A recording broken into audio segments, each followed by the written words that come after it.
Hello, a very warm welcome to Values, Virtues, Ethics and Morality. This program is an invitation to join myself, Mangela Pillay, and Sister Denise, who has been a Rajyoga teacher with the Brahma Kumaris for several decades. The format of the show is Socratic dialogue. This is a philosophical method of systematic doubt and questioning to elicit a clear expression of a truth deemed to be knowable by all rational beings. We will take up a wide variety of subjects related to moral and ethical values. We will question the conventional views on these matters. We will analyze and dialogue the topics to gain greater insight and perhaps even uncover new foundations for formulating our value systems. Everyone is concerned about doing the right thing. Paradoxically, it has been found that people often act against their own conscience. We will investigate why this is so.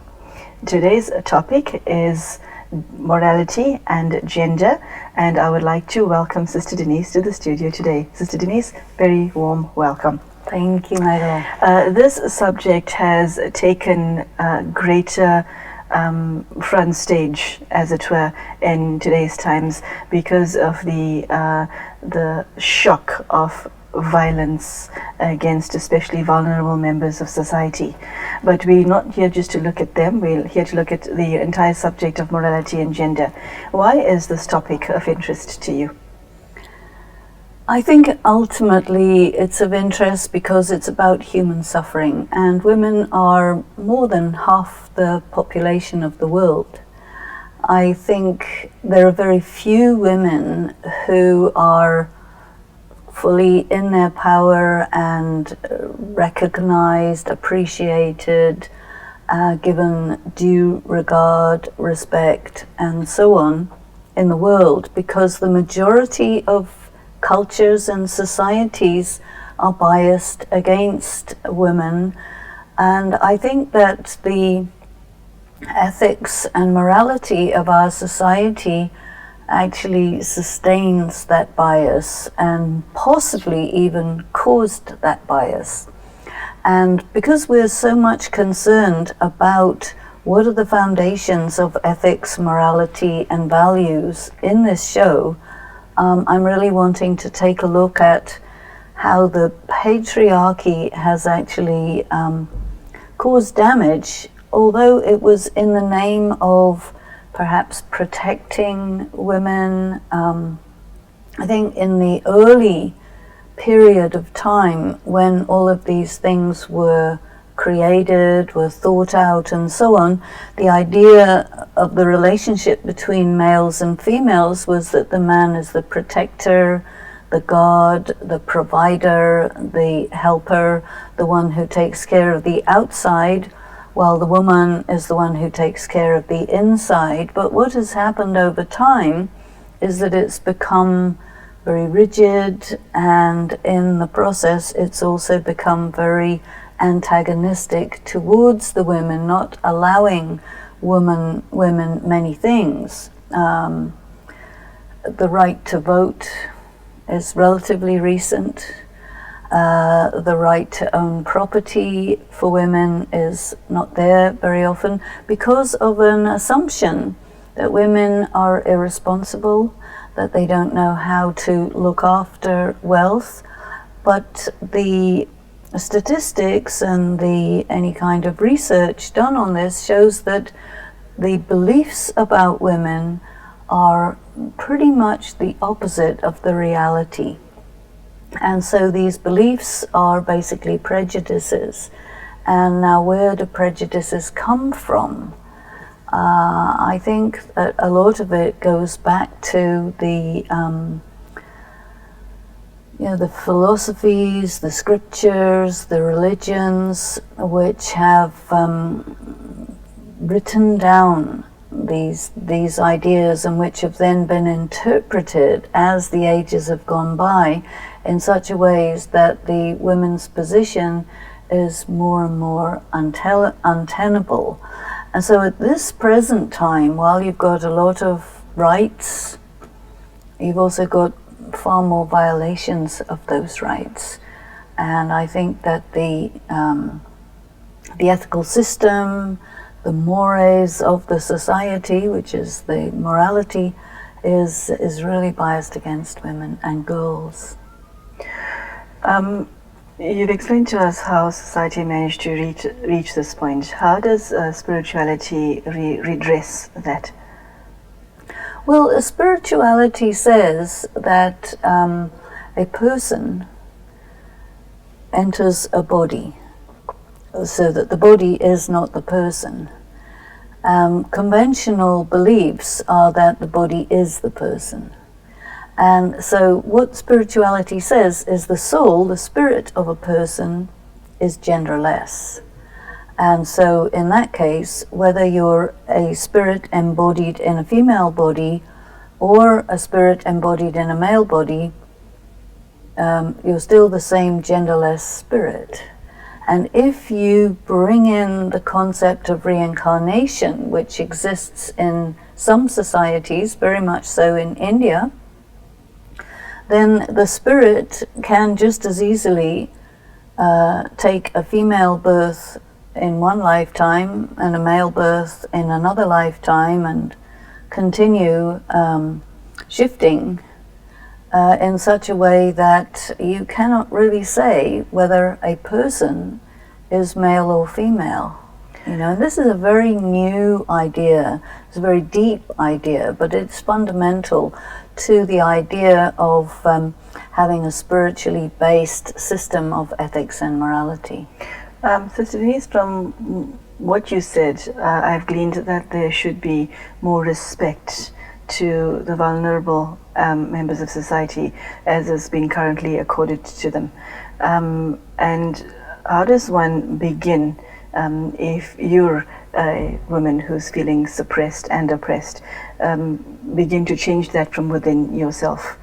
Well, I think first of all, the vulnerability of women is not because they're inherently vulnerable, but because the ethical and moral system has made them vulnerable, because it doesn't protect them. I think that if you look at a woman as compared with a man, a boy as compared with a girl, you find that the females are very competent, very capable, and the time when this shows up very clearly is after a war, which happens occasionally. And there, after war, most of the men have been killed, the infrastructures are destroyed, and there tend to be quite a few women left over, and what they do, they pick up the pieces and they start to do the work that's normally done by men.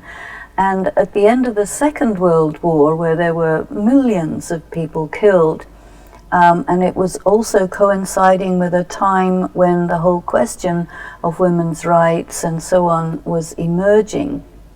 And there, the women found, to their surprise, that the ideas that had been fed to them, that you're not capable, you're not intelligent, you're not able to be educated and so on, all of this was actually false.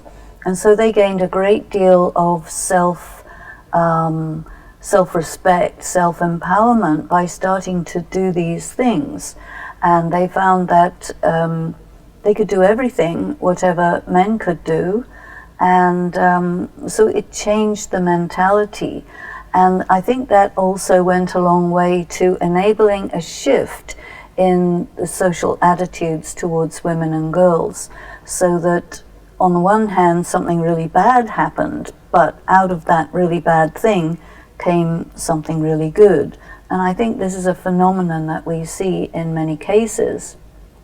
Another thing which I would say is important is that when the extremes are reached, the extremes of violations against women, which we are hearing about a great deal in the press nowadays, that really makes people start thinking. It makes the men start thinking, the women start thinking, it starts to make actually institutional changes. So that we're beginning to see. So Denise, what is it about the society that we live in that causes people who perceive themselves to be stronger to treat somebody they consider to be weaker in such cruel mannerisms? What is that? And why how is it that they're harboring under the illusion that they can get away with it? Well, it's not an illusion. They do get away with it. They can get away with it, and that makes them perhaps feel stronger. But I think we have to go really deep. And when a person violates someone who is literally weaker than them, it doesn't mean that they're strong. It means that they're really weak. Mm. And so I think that if the large quantities of males at the moment are violating women, we have to look at what is causing this. And I think a lot of it is frustration, lack of employment, the many circumstances are pitted against them, and the way that they are reacting to these is to hit out against the women because they can get away with it. They can't hit out at the government, they can't hit out at the society, they can hit out at the women and the children. And so this tells us that things are not all right in areas that may be a bit more hidden from view than we would think. Okay, so somebody is listening to this show and realizes that they're in an extremely disempowered position and they would like to make a shift. Where does one start? Whether you are the aggressor or a victim, where does one start to make the shift? I think we have to start just thinking and speaking to each other about this. Articulating the problem is very important because it brings it from a kind of non-verbal, unpleasant feeling. I think that we have to go deep and see that we have to talk about these things. People normally don't talk about stuff. They're not used to talking about stuff. They're not educated to talk about stuff. Everything is all about sensory overload through the media, through all kinds of means. But for people to just sit down and talk to each other about what they feel, what they've experienced. And I think that our conversation can possibly be a template for that, where we say to people, we're talking about these things, you can also. And try to articulate it, because once you've articulated it, you make it real. Once you make it real, you're kind of obligated to act on it. And this, I think, is a good beginning. The next thing is, once you realize you're weak, where do you get strength from? And there we move to the question of meditation. Because meditation is a word referring to the way that a human soul takes power from the divine in order to actually become what we really should be and stop being what we really don't want to be. That sounds very empowering. Can somebody pull this off by themselves, or will they need a sense of support from the outside? Will they have to knock on the door of the nearest Brahma Kumaris Center? I think to do this alone is difficult because you're never quite sure whether you're doing it right or is it real. Other people will tell you you're crazy. So it's good to have a support system, a support group. The Brahma Kumaris centers are fairly widespread, and in a lot of them these things are discussed, but not in all of them. But I think really the place to begin is talking to yourself, talking to your friends, talking to your colleagues, and gradually building up a culture of speaking about things that you're feeling. Sister Denise, coming back to the topic itself of gender, morality and gender. If there's somebody listening to the show who is being told from the day that she is born, or it could be a he, that he is weak, a nobody, a nothing, that is the message that he received from practically everyone that mattered from the day he's born. But yet deep inside within his being, her being, she feels that she is more than the person that she has become. There's years of negative conditioning that has caused him or her to reach this point. How would this person break that shell? How do you do that?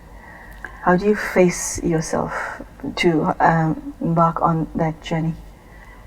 Definitely there'll be a crisis, an inner crisis, a crisis of identity, a crisis that will cause a person perhaps to even go away. And some people, they just go on pilgrimages just to be away in a way that is sort of allowed, socially allowed. Going on a pilgrimage is very interesting. I know several people who've gone on the pilgrimage of Santiago de Compostela, where you are walking about maybe 15 miles a day, 30 miles a day, I can't remember what it is, but you're alone. But there are other people on the path, but it really makes you think. And you have a goal, and your goal is that you want to reach the destination of the pilgrimage, but going along the pilgrimage, you're really doing some deep thinking about who you are and what you are, and maybe you're going to start to articulate that to yourself. And you might meet along the way other people who are also doing some deep thinking, and this is very often a life-changing occurrence. When you're in a particular environment where that conditioning is being reinforced constantly, it's difficult to feel the difference, to notice what's happening to you. But as soon as you go to a different environment with different people, it can be a good trigger to wake that up. The other thing is being introspective, being aware of the inner world, the inner self, and starting that dialogue with yourself. That is a very big trigger to bring about change. So it involves it involves introspection, it involves self-work, it involves support from the right type of people. Does it involve in any, to any measure, external change? Well, I feel that in whenever there's an internal change, there's a change in your vibration, your aura, your attitude, and so the external world is going to change, because your external world is, whether you like it or not, it really is a reflection of where you are internally. And you might not change the external world that much, but you'll definitely change the feeling of who you are that other people will feel, and you'll start to make more and more physical changes, yes. So Denise, a certain amount of action is also needed, because together with the legacy of gender inequality, people, both male and female, people find themselves in very bad marriages in which they're treated very badly. People may find themselves victimized by a boss who doesn't see their value. People might find themselves in positions where the external is reflective of their own lack of worth. And whilst I do appreciate what you're saying, that the internal must shift, how does one go about facing all of this and saying, putting the external right?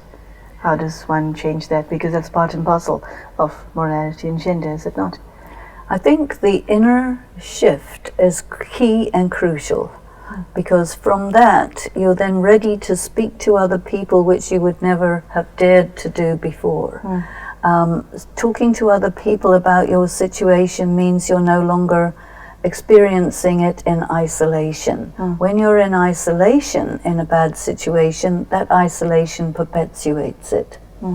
There are also more and more models of people who are in similar situations, who have pulled themselves out of it, who have faced the reaction of society and survived and prospered. So they're laying trails, for others to follow, and that has made a big difference. What do you mean when you say isolation perpetuates it? Say more about that.